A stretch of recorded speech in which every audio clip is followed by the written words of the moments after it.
The cargo bay of the human transport ship Meridian hummed with the steady vibration of its engines as it drifted through the void between star systems.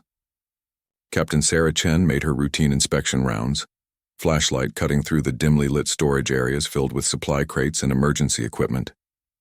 The ship had been traveling for 3 weeks, carrying medical supplies and food to the outer colonies when she heard it, a soft whimper echoing from behind the sealed containers. Sarah froze, listening carefully. Space could play tricks on the mind during long voyages, but this sounded real. She followed the sound deeper into the cargo hold, moving boxes aside until she discovered a small gap between the hull and a massive shipping container. Her flashlight beam revealed something that made her heart skip a beat. Huddled in the cramped space was a creature unlike anything she had ever seen. The being was roughly humanoid but stood no taller than a child, with pale blue skin that seemed almost translucent. Large dark eyes dominated its delicate face and thin wisps of silver hair fell across its shoulders. The creature wore tattered clothing that looked like it had once been some kind of uniform, now dirty and torn. What struck Sarah most was how thin the being appeared.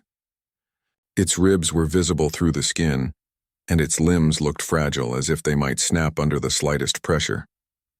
The alien girl, for Sarah somehow knew it was female, looked up with those enormous eyes, filled with a mixture of fear and desperate hope. "Please," the creature whispered in perfect English, though her voice carried strange melodic tones that no human throat could produce. "I mean no harm. I am dying." Sarah knelt down slowly, not wanting to frighten the stowaway further. "How long have you been hiding here?" "Since your ship left the Kepler station," the alien replied weakly. "I had nowhere else to go. My people, they are gone." The captain's mind raced. Kepler station was their last stop before heading to the colonies, which meant this creature had been without food or water for 3 weeks. How was she still alive? Sarah had heard stories about different alien species having unique biological requirements, but she had never encountered one personally. "What's your name?" Sarah asked gently. "Zara," the alien girl replied. "I am Zara of the Luminari." Sarah had heard of the Luminari in the news feeds. They were a peaceful species that lived on the edges of known space, keeping mostly to themselves. Recent reports suggested their homeworld had been attacked by raiders, with most of the population scattered or killed. "Zara, we need to get you to Medical Bay. You need food and water." The alien girl shook her head sadly. "Your food will not sustain me. My people, we require something different. Something that your species produces naturally." "What do you mean?" Zara's pale blue skin seemed to darken with what might have been embarrassment. "The Luminari feed on emotional energy and life force. We do not consume matter like humans do, but we can absorb what we need from the essence that living beings emit." Sarah frowned. "I don't understand."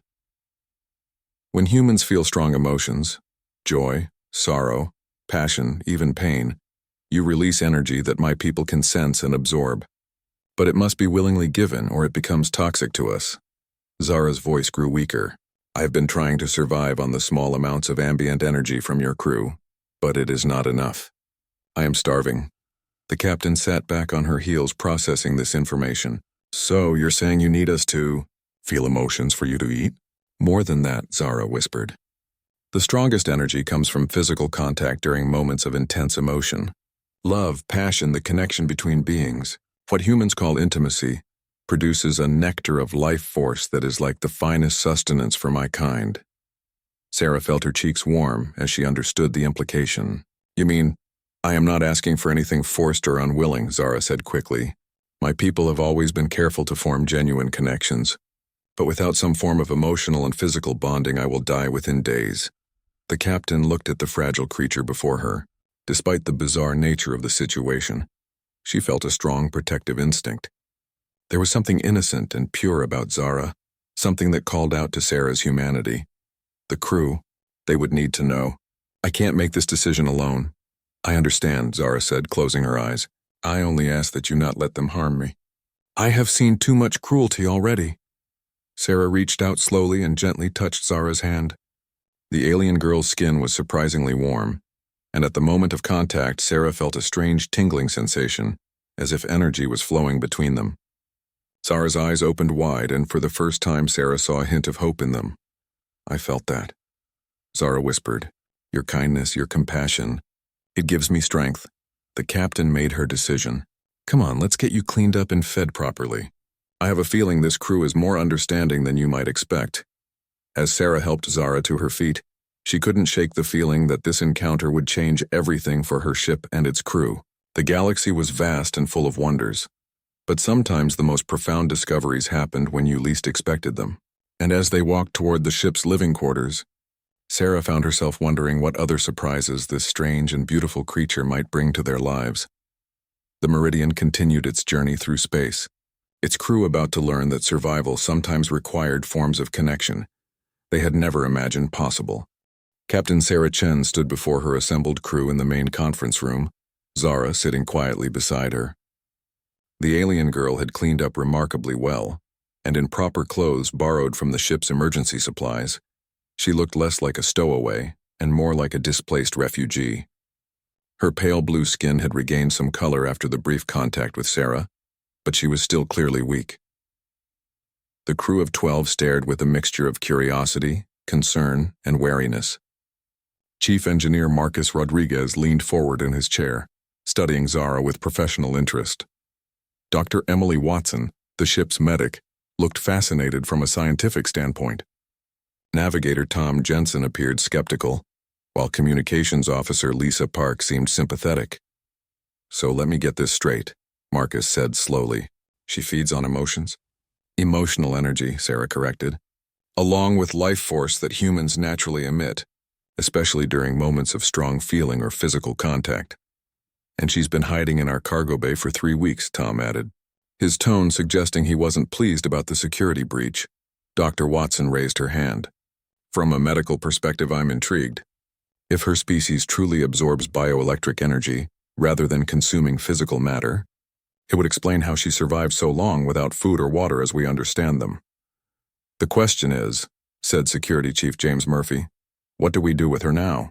All eyes turned to Zara, who had remained silent during the discussion.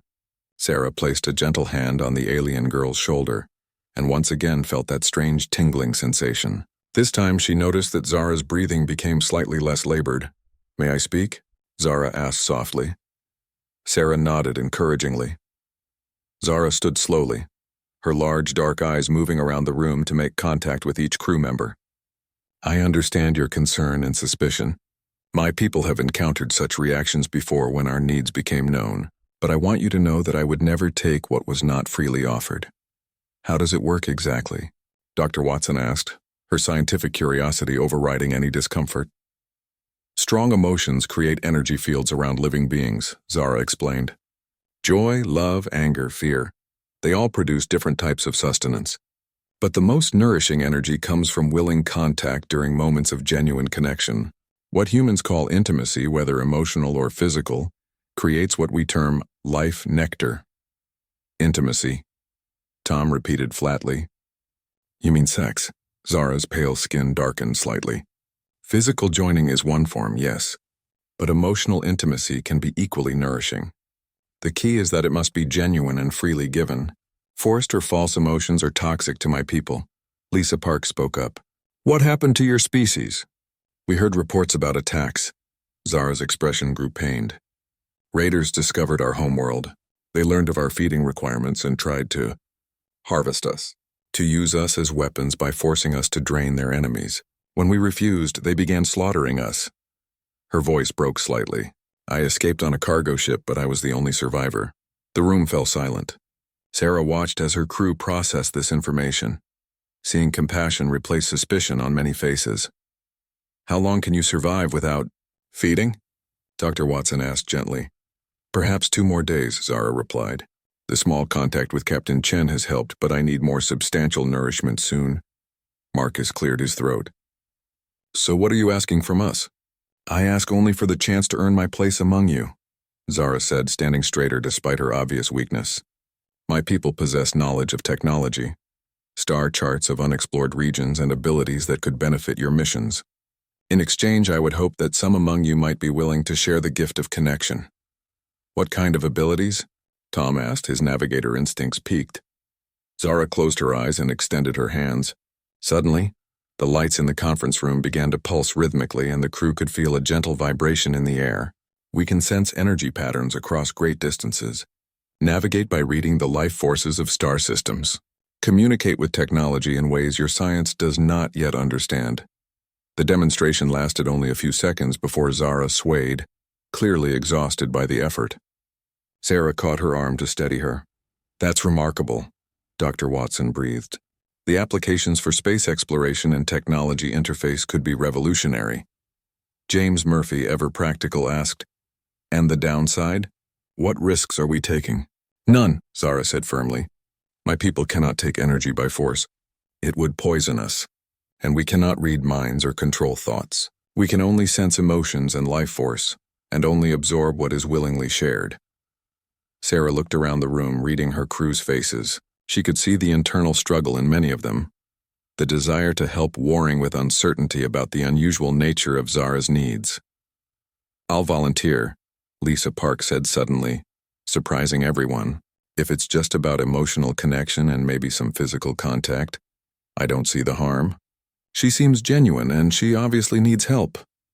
"Lisa, you don't have to," Sarah began. "I want to," Lisa insisted. "Look at her. She's dying, and we have the power to save her. Isn't that what humans are supposed to do? Help those in need?" Dr. Watson nodded slowly. "I'd be willing as well. For scientific observation, of course." Marcus chuckled. "Hell, I'm curious enough to give it a try. Worst case scenario, she gets a good meal, and we learn something new about alien biology." Sarah felt a surge of pride in her crew. Despite their initial wariness, their fundamental humanity was shining through. "Anyone who's uncomfortable with this can opt out, no questions asked." Tom raised his hand. "I'll pass for now, but I'm not against the idea. I just want to see how this goes first." "Fair enough," Sarah said. "Zara, are you willing to start with just a few volunteers? We can see how it works and go from there." Zara's large eyes filled with moisture, tears that sparkled like liquid starlight. "Your kindness overwhelms me. Yes, I would be grateful for any help you can offer." As the meeting broke up, Sarah noticed that several crew members approached Zara directly, offering words of comfort and welcome. The alien girl seemed to grow stronger with each interaction, feeding off the genuine warmth and acceptance being offered. That evening, as Sarah prepared for sleep, she reflected on the day's events.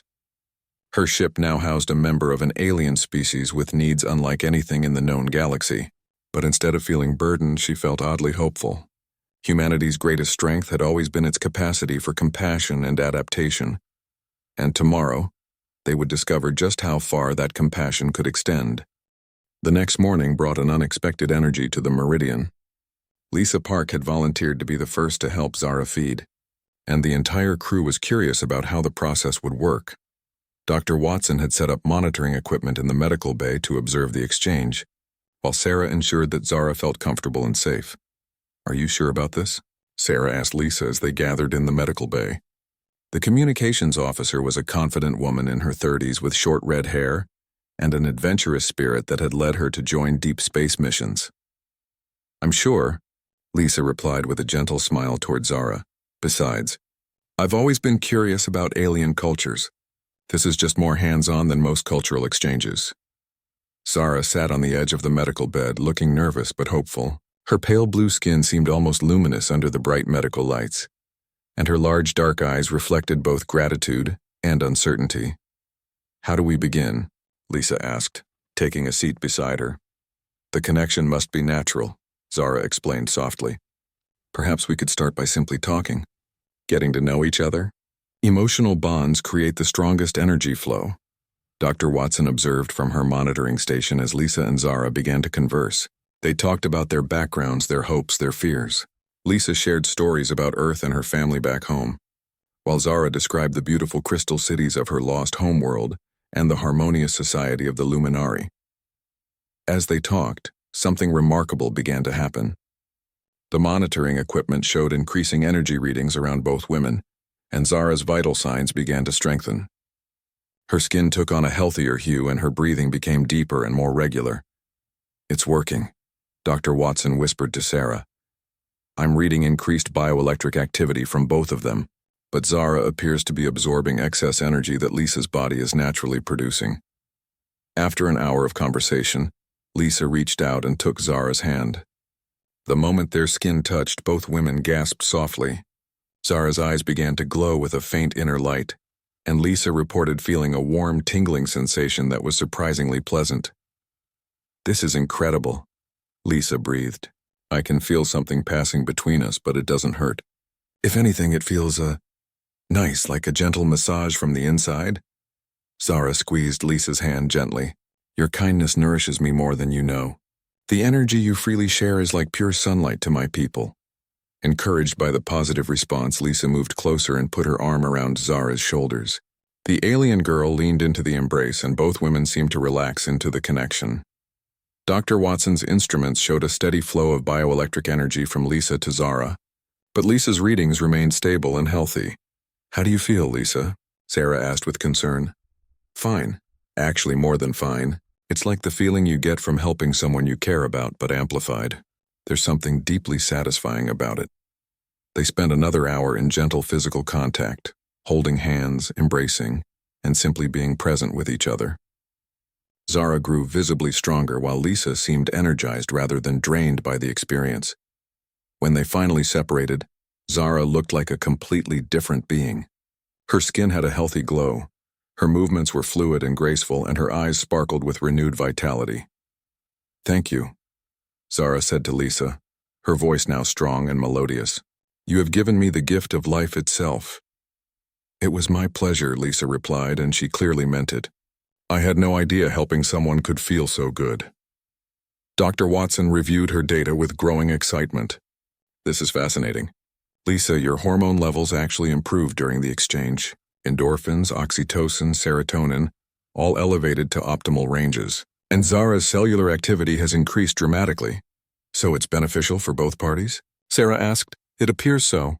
It's like the perfect symbiotic relationship. Humans naturally produce excess bioelectric energy, especially during positive emotional states. Zara's species has evolved to utilize that energy, and the process itself generates positive feedback that benefits the human partner." Word of the successful feeding spread quickly through the ship. By afternoon, 3 more crew members had volunteered to help Zara maintain her strength. Marcus Rodriguez was next, approaching the situation with his typical engineering mindset. "So I just need to feel emotions and touch you?" he asked pragmatically. "The more genuine the connection, the better the nourishment," Zara explained. "But even simple kindness and physical contact help." Marcus sat down with Zara and began talking about his work, his passion for keeping the ship running, and his pride in his engineering skills. As he grew animated discussing a particularly challenging repair he had completed, Zara began to glow again. "You love what you do," she observed. "That passion creates beautiful energy patterns." When Marcus placed his hand on her arm, the connection was immediate. He jerked back in surprise at first, then grinned widely. "That's wild. It's like a tiny electrical current, but warm and pleasant." Their session was more casual than Lisa's had been, but equally effective. Marcus found that sharing his enthusiasm and maintaining physical contact was deeply satisfying. "It's like having the best conversation of your life," he told the others afterward. Dr. Watson volunteered next, approaching the experience with scientific curiosity. Her session with Zara was filled with questions about luminary biology and culture, and she was delighted to discover that intellectual excitement created particularly potent energy for Zara to absorb. "Learning generates some of the strongest emotional responses in humans," Zara explained as she absorbed the energy of Dr. Watson's fascination. "Your species' curiosity about the universe creates a unique form of sustenance." By the end of the day, Zara was not only healthy, but radiant with vitality. She moved with alien grace, her skin glowed with inner light, and her presence seemed to bring a sense of calm and well-being to everyone around her. "I have not felt this strong since before the attacks on my homeworld," she told Sarah gratefully. "Your crew has given me more than survival. They have given me hope." That evening, as the crew gathered for dinner, there was a new dynamic aboard the Meridian. Zara had become not just a passenger or refugee, but a valued member of their small community, and the humans who had helped her reported feeling more connected, more energized, and more content than they had in months of space travel. "I think we've discovered something important here," Sarah mused to Dr. Watson as they watched Zara laughing with Lisa and Marcus. Maybe the galaxy is full of beings who could benefit each other in ways we never imagined. Symbiosis on an interspecies level, Dr. Watson agreed. It could revolutionize how we approach alien contact. As the Meridian continued its journey through space, its crew had learned that sometimes survival wasn't just about resources or technology. Sometimes it was about connection, compassion, and the willingness to help others in ways that seemed impossible until you tried. 3 days had passed since Zara's integration into the crew, and the Meridian hummed with an energy that Captain Sarah Chen had never experienced before. The alien girl had not only survived but was thriving, and her presence was transforming the ship in unexpected ways. Zara had proven herself invaluable beyond her unique feeding requirements. Her ability to interface with technology had solved several persistent problems with the ship's navigation system. She could sense energy fluctuations that predicted equipment failures before they happened, and her knowledge of unexplored space routes had already shortened their journey to the outer colonies by several days. But it was the personal connections she had formed that truly amazed Sarah. The crew members who had helped feed Zara reported feeling more energized, focused, and emotionally balanced than they had in years. There was a warmth and camaraderie aboard the ship that went beyond typical crew relationships. "Captain," Dr. Watson called over the intercom, "could you come to the medical bay? We have a situation." Sarah hurried through the corridors, finding Dr. Watson monitoring Tom Jensen, their navigator who had initially been skeptical about helping Zara. He was sitting on the medical bed looking pale and agitated. "What's wrong?" Sarah asked. "Tom's been having nightmares for the past 2 nights, Dr. Watson explained. Severe anxiety, elevated stress hormones, and he's reporting some kind of persistent fear that he can't shake." "I feel like something's watching me," Tom said shakily. "Like there's a presence following the ship. It started right after Zara came aboard." Zara, who had been quietly observing from the corner, stepped forward. "May I?" she asked Dr. Watson, who nodded. The alien girl approached Tom slowly, her large, dark eyes studying him with concern. "You are carrying old pain," she said softly. "Fear from long ago that has been awakened." "I don't understand," Tom replied, but he didn't move away from her. "My people can sense more than just current emotions," Zara explained. "We perceive the energy patterns of past experiences as well. You have encountered my kind before, haven't you?" Tom's face went white. "How could you possibly know that?" "The fear pattern around you is specific. It carries the signature of traumatic contact with a luminary." Sarah frowned. "Tom, you never mentioned meeting another member of Zara's species." Tom was quiet for a long moment, then spoke in a strained voice. 5 years ago, I was serving on a merchant vessel near the Outer Rim. We responded to a distress call from a damaged ship. When we brought the survivors aboard," he paused, shuddering. "One of them was Luminari. But she wasn't like Zara. What happened?" Dr. Watson asked gently. "She was injured, desperate, and her feeding requirements had been corrupted somehow. Instead of seeking willing connection, she was draining people by force. 3 crew members went into comas before we figured out what was happening. She was taking too much, consuming their life force completely." Zara's expression filled with sorrow. "One of the survivors from the raider attacks, perhaps. When my people are tortured or forced to feed against our nature, we can become damaged, driven to desperate measures that go against everything we are." "We had to confine her," Tom continued. "Eventually she died from whatever injuries she had sustained, but not before she had nearly killed half our crew. I swore I would never get close to another Luminari. And yet the presence of a healthy member of my species has awakened those memories," Zara said with understanding. "Your mind knows the difference, but your body remembers the fear." Dr. Watson checked her readings. "Your stress levels are through the roof, Tom. If this continues, it could seriously impact your health." Zara moved closer, her expression thoughtful. "There may be a way to help. My people have techniques for healing emotional trauma, but it would require deeper connection than I have shared with the others." "Absolutely not," Tom said immediately. "I'm not letting you anywhere near my mind." "I understand your fear," Zara replied calmly. "But the nightmares and anxiety will only get worse if left untreated. The corrupted energy patterns from your previous encounter are poisoning your system." Sarah stepped in. "What exactly are you proposing?" "A cleansing ritual," Zara explained. I would need to make contact with his traumatic memories, but instead of feeding on them, I would help dissolve the toxic energy they carry. It requires complete trust and intimate connection. Intimate how? Tom asked suspiciously. Zara's pale skin darkened slightly. Full emotional and physical bonding. What humans call lovemaking, but with the conscious intent of healing rather than mere pleasure. The medical bay fell silent. Sarah could see the war playing out on Tom's face between his desperate need for relief and his deep-seated fear. I've been researching luminary healing techniques, Dr. Watson said quietly. The literature suggests they were renowned for their ability to repair psychological trauma through energy work. But Tom, the choice has to be completely yours. Tom looked at Zara for a long moment. Despite his fear, she could see something else in his eyes. Hope, perhaps, or just exhaustion from fighting the nightmares. If I said yes, he asked slowly, what would actually happen? We would need privacy and time, Zara replied. Several hours for the full process. I would guide you through releasing the traumatic memories while simultaneously replacing their negative energy with healing connection. But you must trust me completely, or it will not work. And the physical aspect.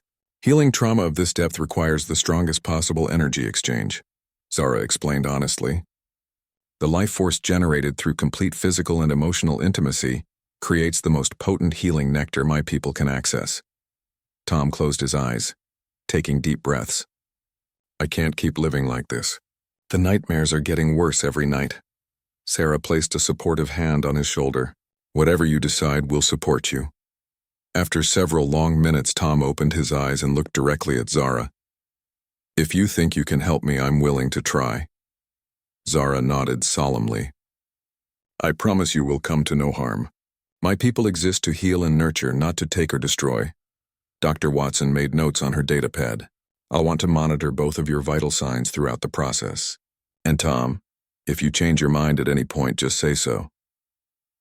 As arrangements were made for the healing session, Sarah reflected on how much their understanding of alien contact was evolving. They had started with a simple rescue of a starving refugee, but Zara was proving that her people were capable of offering gifts that went far beyond technological knowledge. That evening, as Tom prepared for what might be the most intimate and trust-requiring experience of his life, the entire crew found themselves invested in his healing. They were about to discover just how profound the connection between species could become when fear was replaced with faith. The Meridian continued its journey through the stars, its crew learning that sometimes the greatest acts of courage happen not in battle, but in the willingness to let someone else help heal your deepest wounds. The private quarters that had been set aside for the healing session were softly lit and comfortable, with monitoring equipment discreetly placed around the room. Dr. Watson had ensured that she could track both Tom and Zara's vital signs without intruding on their privacy, while Captain Sarah Chen remained available if needed. Tom sat on the edge of the bed, his hands trembling slightly.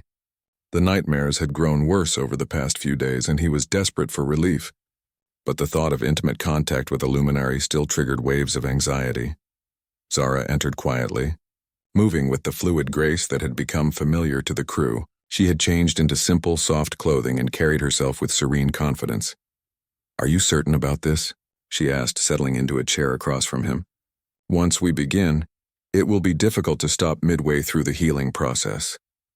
I'm sure, Tom replied, though his voice betrayed his nervousness.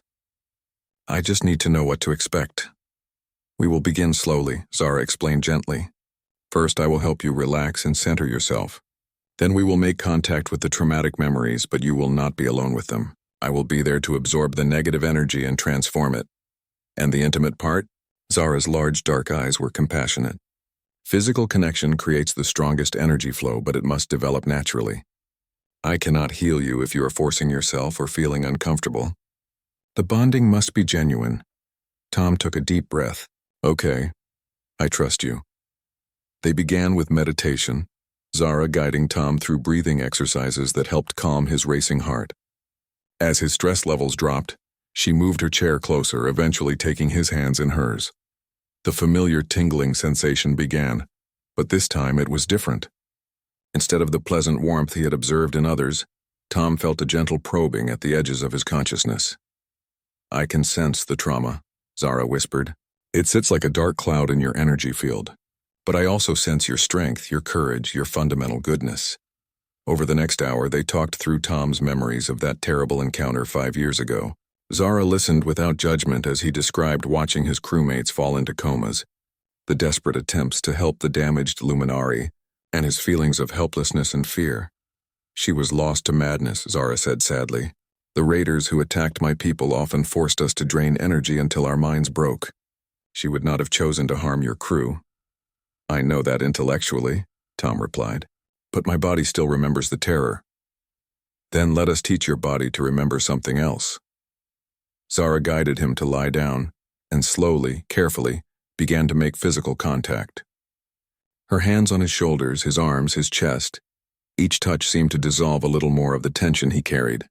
The bioelectric exchange grew stronger, and Tom found himself relaxing in ways he hadn't in years.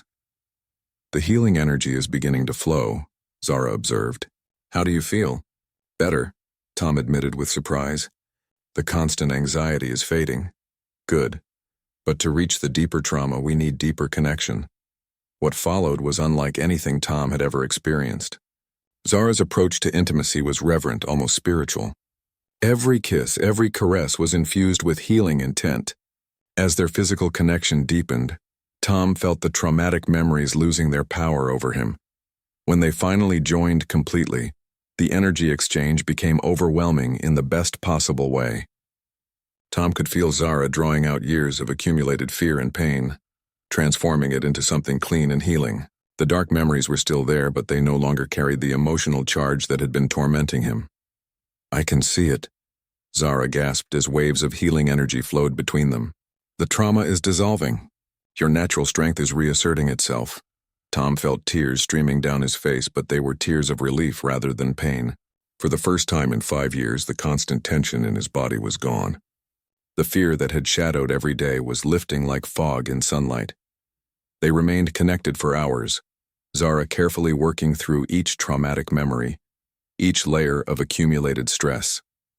The intimate bond they shared created a perfect conduit for healing, and by the time they finally separated, Tom felt like a completely different person. The nightmares? He asked as they lay together in the afterglow of the healing. Gone, Zara confirmed. Your energy field is clear and bright now. The toxic patterns have been completely cleansed. Dr. Watson's voice came over the comm system. Both your vital signs look excellent. Tom, your stress hormone levels are the lowest they've been since you came aboard. Over the following days, the transformation in Tom was remarkable. He slept peacefully, worked with renewed enthusiasm, and seemed to have found a new sense of confidence and peace. The other crew members noticed the change immediately. It's like he's a completely different person, Lisa Park observed to Captain Chen. Whatever Zara did for him, it was profound. I'm starting to think we've been looking at this all wrong, Sarah replied. We thought we were just helping Zara survive. But she's been healing us too. Word of Tom's successful healing spread, and 2 more crew members approached Zara about addressing their own psychological issues. Engineer Marcus Rodriguez admitted to struggling with depression since his divorce, while Security Chief James Murphy had been dealing with trauma from a combat incident years earlier. Zara was initially concerned about her ability to help so many people while maintaining her own health, but she quickly discovered that the healing work was deeply nourishing for her as well. The intimate connections she formed while helping crew members provided the richest form of sustenance her people could access. It is the perfect symbiosis, she explained to Dr. Watson during one of their regular checkups. Humans carry so much unprocessed emotional pain and healing that pain generates the most pure and potent life energy. I am not just surviving now. I am thriving. Marcus's healing session was different from Tom's. Where the navigator's trauma was sharp and specific, Marcus's depression was a long, slow drain on his spirit. Zara worked with him over several nights, using gentle intimacy to gradually lift the gray fog that had settled over his emotions. I had forgotten what it felt like to truly enjoy something, Marcus told the others after his healing was complete. It's like someone turned the color back on in my world. James Murphy proved to be the most challenging case. Years of military training had taught him to compartmentalize his emotions, making it difficult for Zara to access the trauma he carried. But when he finally allowed himself to be vulnerable, the breakthrough was spectacular. "I've been carrying the weight of that combat incident for 8 years," he confided to Captain Chen afterward. "I thought I had dealt with it, but Zara showed me I had just buried it deeper. Now it's actually resolved." As word of Zara's healing abilities spread throughout the ship, Captain Chen found herself dealing with an unexpected situation.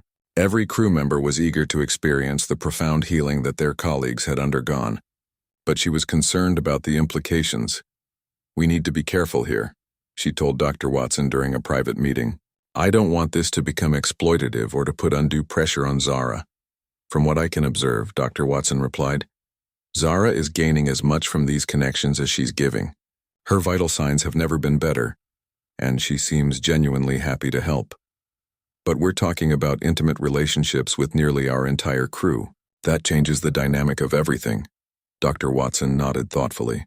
"True, but maybe that's not necessarily a bad thing. Look at how the crew is functioning now. Productivity is up, conflicts are down, and everyone seems more connected and emotionally healthy." It was true. The Meridian had transformed from an efficient but somewhat sterile work environment into something that felt more like a family. Crew members supported each other with unprecedented warmth and understanding. The ship ran smoother than it ever had. "There's something else to consider," Dr. Watson added. "Zara isn't just healing individual trauma. She's teaching us about connection itself, about vulnerability, trust, and genuine intimacy, skills that most humans struggle with their entire lives."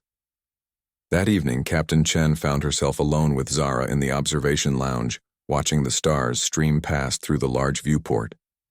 The alien girl seemed to glow with inner light, more beautiful and vital than ever. "Are you happy here?" Sarah asked. "More than I ever thought possible," Zara replied. "When I fled my homeworld, I thought I was the last of my kind. I expected to die alone and forgotten. Instead, I have found a new family among the stars." "The crew loves you," Sarah observed, "but I worry about the sustainability of these arrangements. What happens when we reach our destination? When crew rotations happen? When we return to Earth?" Zara was quiet for a moment, considering. "I have been thinking about that as well. Perhaps it is time for your species and mine to form a more permanent alliance. What I have learned about human nature during our time together could benefit both our peoples greatly." "What do you mean?" "Humans possess an incredible capacity for compassion and connection, but your society often discourages the very intimacy that could heal your deepest wounds. My people could help with that, and in return, human emotional energy could sustain our scattered survivors." 2 weeks later, the Meridian approached the outer colony world of Haven's Rest, a frontier settlement that served as a crucial supply hub for the expanding human territories. Captain Sarah Chen stood on the bridge watching the planet grow larger on the view screen, but her mind was focused on the revolutionary changes that had taken place aboard her ship. Every member of her crew had now experienced healing sessions with Zara. The transformation was remarkable. They worked together with unprecedented harmony, showed deeper empathy for one another, and demonstrated levels of psychological wellness that Dr. Watson called extraordinary. But more than that, they had become pioneers in interspecies cooperation. "Captain," Communications Officer Lisa Park announced, "we're receiving a priority message from Haven's Rest Colonial Authority. Put it through." The view screen switched to show a stern-faced man in Colonial Administrator uniform. "Captain Chen, this is Administrator Collins. We've received some disturbing reports about your vessel. Is it true that you're harboring an unregistered alien aboard your ship?" Sarah felt her jaw tighten. Word had somehow leaked about Zara's presence. "Administrator Collins, we have indeed rescued a refugee from the Luminary species. She has proven to be a valuable crew member and poses no threat to colonial security." "That's not your determination to make, Captain. All alien contacts must be reported immediately to Colonial Command.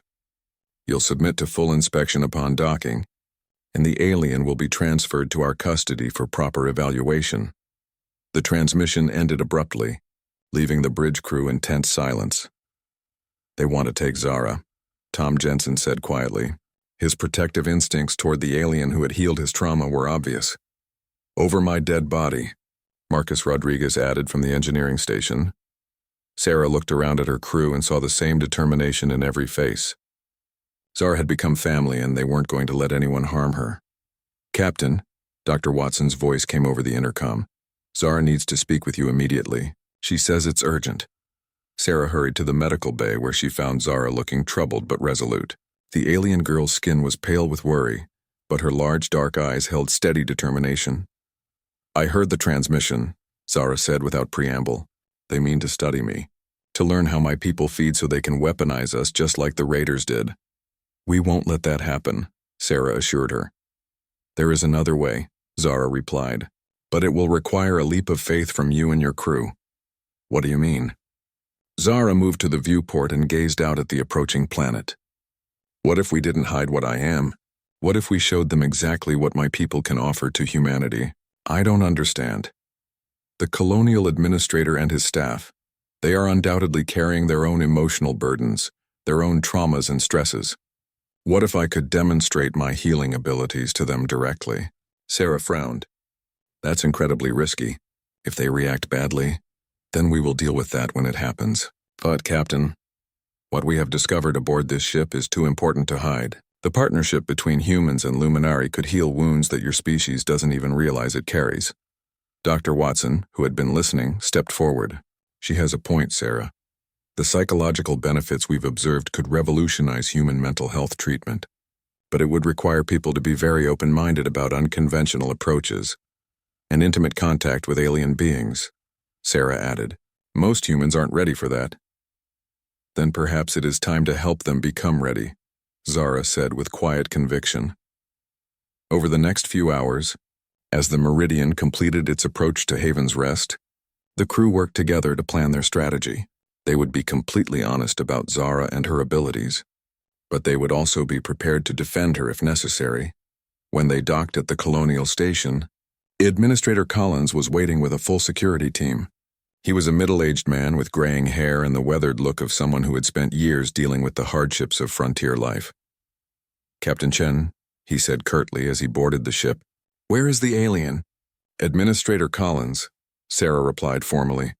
I'd like you to meet Zara of the Luminari. She's a valuable member of my crew and a refugee seeking sanctuary. Zara stepped forward and Collins took an involuntary step back. Her otherworldly beauty and the subtle glow of her skin marked her as clearly non-human, but there was nothing threatening about her presence.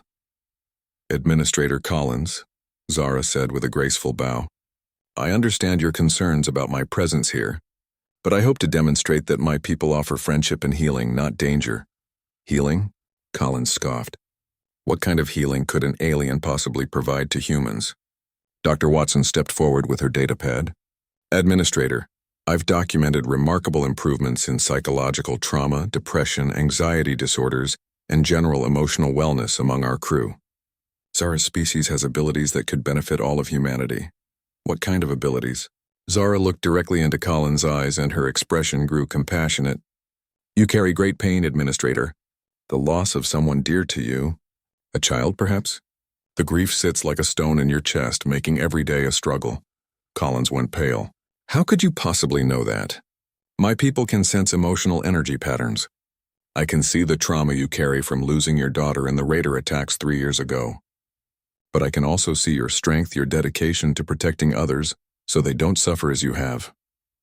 The administrator's composure cracked slightly. You can see that? And I can help heal it if you are willing, Zara offered gently. The pain doesn't have to define the rest of your life. Collins looked around at the crew of the Meridian, seeing their obvious support for Zara and the remarkable sense of unity they displayed. These weren't people who had been brainwashed or coerced.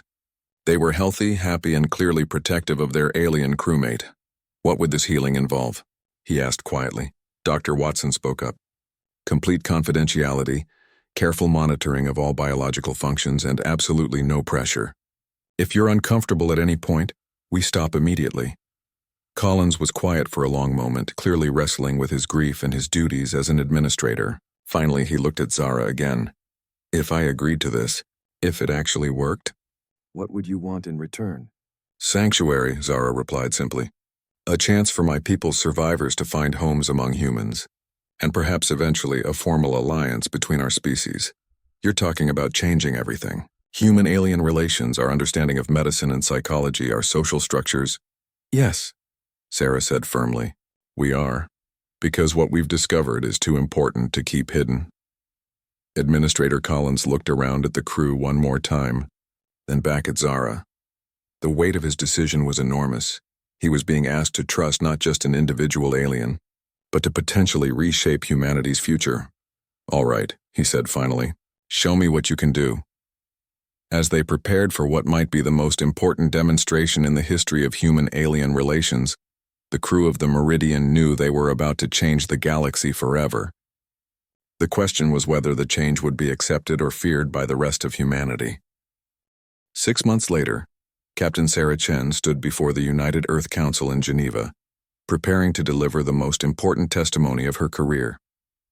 The chamber was packed with representatives from every human colony, military officials, scientists, and diplomats. Beside her sat Zara, who had become not just a member of her crew, but an ambassador for her entire species. The transformation that had begun aboard the Meridian had spread far beyond anyone's expectations. Administrator Collins, after experiencing Zara's healing firsthand, had become one of the strongest advocates for human luminary cooperation. His testimony about the complete resolution of his grief and the dramatic improvement in his leadership abilities had convinced the colonial authorities to authorize a full study. Honored representatives, Sarah began, 6 months ago we rescued a single starving alien refugee. Today, I stand before you to propose the most significant advancement in human psychological and social development in our species' history. Dr. Watson, now leading a team of researchers from 12 different institutions, presented their findings. The data was overwhelming. Humans who had participated in healing sessions with Luminari showed not just improved mental health, but enhanced creativity, better interpersonal relationships, increased empathy, and even improved physical health through stress reduction. The implications go far beyond individual healing, Dr. Watson explained. Communities with Luminari partnerships showed decreased crime rates, improved conflict resolution, and unprecedented levels of social cooperation. But the session wasn't without its critics. General Morrison, representing Earth's military interests, stood to voice his concerns. This is all very impressive, he said, but we're talking about intimate physical contact with alien beings, about changing fundamental aspects of human culture and relationships. Are we really prepared to transform our entire society based on the feeding requirements of another species? Zara rose gracefully to respond. In the months since leaving the Meridian, she had grown in confidence and presence. Her pale blue skin seemed to glow under the chamber lights, and her voice carried clearly to every corner of the room. General Morrison, I understand your concerns, she said with respectful dignity, but perhaps I can offer a different perspective. My people are not asking humans to change for our benefit. We are offering to help humanity become what it has always had the potential to be. She gestured to a display screen that showed brain scans and psychological profiles. Humans are naturally capable of profound empathy, deep connection, and remarkable emotional healing. But your society has created barriers to these abilities. You fear vulnerability, stigmatize emotional expression, and often struggle with intimacy. My people simply provide a safe framework for humans to access their own innate gifts.